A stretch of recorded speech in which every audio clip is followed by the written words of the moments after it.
Okay, this video is going to cover how to set up your company in Preferences. And the way we go about that is click on File and Preferences.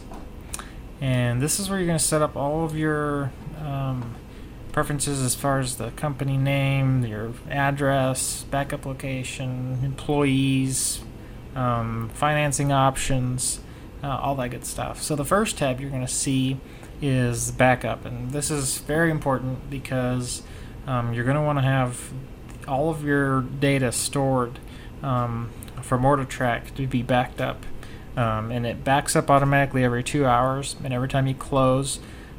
So you want to make sure that you have a valid backup location so that you don't lose all of your customers and all of your sales data at any time.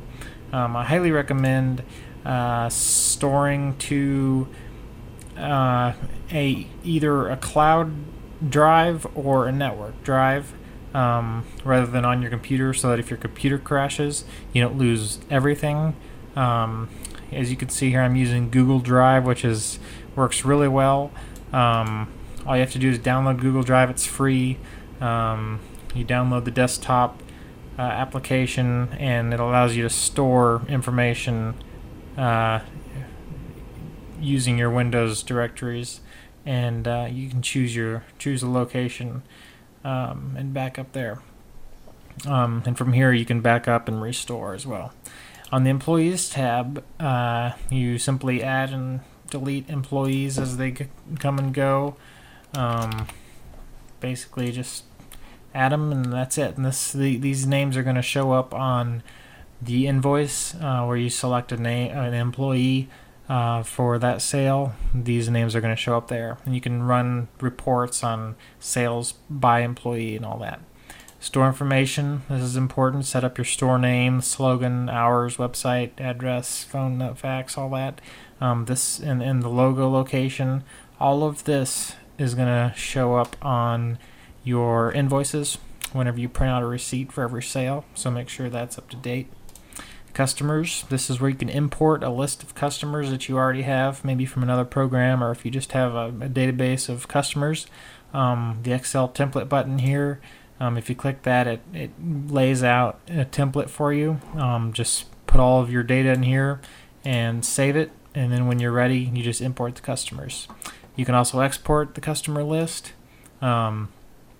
You can use this to create a mailing campaign if you want to, print out a bunch of shipping labels. It's a great way to do that. And then sales.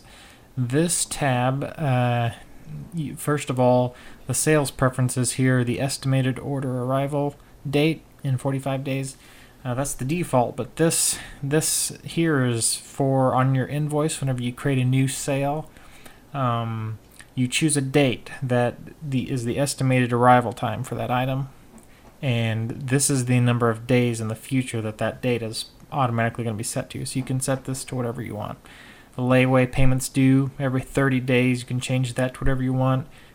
Based on this number, overdue payments are going to show up on your dashboard over here. So anything that's over this many days will get flagged. Tax rate, set that for your sales. Your receipt fine print. Every invoice has fine print where the customer signs.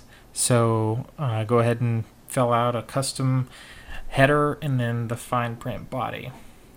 And the administration panel here, this one, email reports. You can have daily reports on sales data sent to you every day. You can also go to the website OrderTrac.inventory.com, and you can have reports sent to you.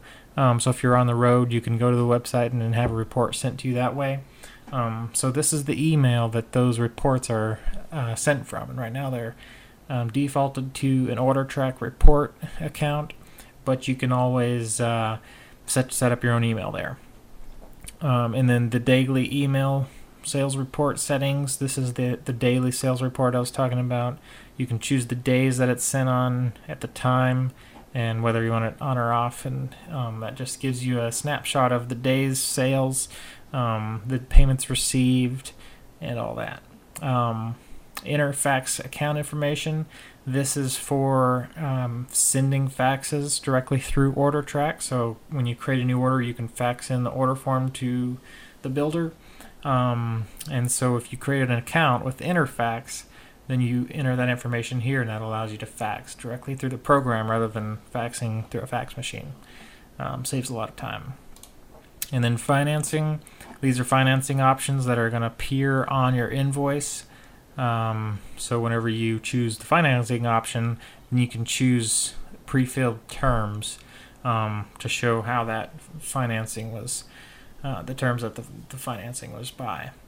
And once again, it's just add and subtract, and that's pretty much it for preferences.